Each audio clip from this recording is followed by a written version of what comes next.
हमारे जवानों ने, हमारे शहीदों ने, हमारे मुजाहिदों ने, हमारे सिपाहियों ने जो कुर्बानियां पेश की है, उन कुर्बानियों का कोई बदला अदा नहीं कर सकता।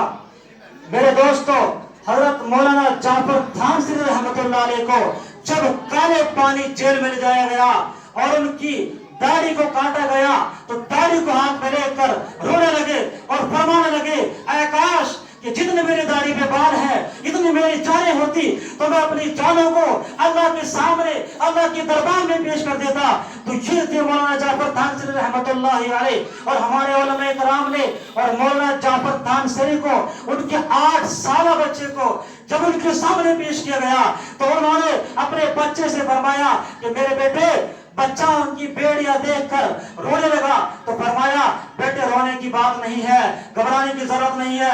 अगर तेरे बाप की जिंदगी रही, खुदा ने चाहा तो मैं इंशाअल्लाह दोबारा आकर मिलूंगा, वरना जामे शायद नोश करूंगा और कल हश्र के मैदान में जन्नत में मुकाबला होगा, जन्नत में सामना होगा। और हमारे उलमा कराम ने खासकर दिल्ली में, दिल्ली के अंदर 1000 मदारिस थे उस टाइम अंग्रेजों के जमाने में। हमारे उलमा कराम को फांसी के फंदों पर लाया गया और हमारे उलमा कराम को तामसन ये कहता है कि मेरे सामने 80 उलमा कराम को लाया गया और सूअर की खाल में बंद करके तंदूर में डाल दिया गया, लेकिन एक भी उलमा कराम ने अपना कदम पीछे नहीं हटाया। हमारे उलमा कराम, हमारे मुजाहिदीन वो है। अगर ये मदारिस न होते, अगर ये मकातब न होते, अगर उलमा कराम जिहाद न करते, उलमा कराम मैदान में न आते तो ये हिंदुस्तान ये कभी भी आजाद ना होता। हमारे उलमा कराम ने, हमारे मुजाहिदों ने अपनी नजरानों के पेश किए, फांसी के फंदों को चुमा, जेलों को आबाद किया, काले पानी की जेलों को आबाद किया, अपनी कब्रों को भाई बनाया और इस जब जाकर इस हिंदुस्तान को आजाद कराया। और आज ये कहते हैं कि हिंदुस्तान हमारा है, ऐसा नहीं है मेरे दोस्तों। अगर देखा जाए, अगर तोला जाए, अगर नापा जाए तो फिर धरती की चोट ये बात कह सकता हूँ, कसम खाकर मैं ये बात कह सकता हूँ कि इस हिंदुस्तान में उलमा कराम की कुर्बानियां, हमारे मदारिस, हमारे मकातिब, हमारे बुजुर्गों की जो कुर्बानियां है, उनकी कुर्बानियां इनके सामने एक टके के बराबर भी नहीं है।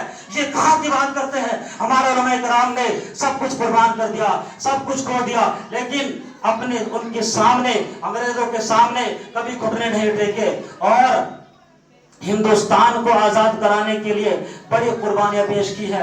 मदारिसों का जाल बिछाया है, मदारिसों का जाल, और खास तौर से दारुल देवबंद की जो बुनियाद रखी गई उसका मकसद ये था कि हिंदुस्तान के अंदर, हिंदुस्तान में ऐसे मुजाहिदीन तैयार किए जाए, ऐसे उलमा तैयार किए जाए, ऐसे सपूत तैयार किए जाए, ऐसे मुजाहिदीन आजादी तैयार किए जाए कि जो डटकर इस अंग्रेजों का मुकाबला कर सके और अंग्रेजों का सामना कर सके। और अंग्रेजों की आमद हिंदुस्तान में शाहजहां के दौर से होती है और वो किस अंदाज से होती है कि शाहजहां के दौर में दो अंग्रेज उनके दरबार में आते हैं।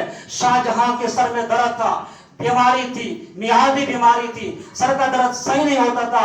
तो शाहजहां को पता लगा कि दो अंग्रेज आए हैं, शाहजहां के दरबार में हाजिर हुए और ये कहा कि हजरत, ए बादशाह सलामत, हमारे पास आपके सर की दर्द की दवा है, अगर आप चाहो तो हम आपकी दवा दें, आपके सर का दर्द ठीक हो जाए। तो कहा कि दवा दे दीजिए। तो अंग्रेजों ने उनको दवा दी, सर का दर्द ठीक हो गया।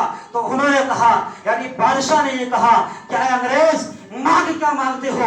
अंग्रेजों ने कहा कि बादशाह सलामत, हमें कुछ नहीं चाहिए, हमें सिर्फ हिंदुस्तान में तिजारत करनी है, हिंदुस्तान में तिजारत को फरोग देना है। तिजारत के बहाने अंग्रेज हिंदुस्तान में दाखिल हुआ और फिर करते करते पूरे हिंदुस्तान में उसने पूरा अपना जाल बिछाया और सबसे पहले मदारिस को खत्म किया, उलमा को खत्म किया। तो आज भी जो दुश्मन ताकतें हैं उनकी सारी निगाहें मदारिस पर है, उलमा कराम पर है। वो ये चाहते हैं कि हिंदुस्तान से मदारिस खत्म कर दी जाए, उलमा कराम को खत्म कर दिया जाए, ताकि फिर हमारे लिए आसान हो जाए, उलमा से अवाम को काट दिया जाए। और ये चाहते हैं कि उलमा कराम से अवाम को अलग कर दिया जाए, अवाम को बहका दिया जाए। उलमा कराम के खिलाफ गलत गलत प्रोपेगेंडे तैयार किए जाते हैं, उलमा कराम को गलत गलत الزام میں گرفتار کیا جاتا ہے تاکہ علماء کرام کو بدنام کیا جائے، علماء بدنام ہو جائے، اور جب یہ بدنام ہو جائیں گے تو جو عوام ہے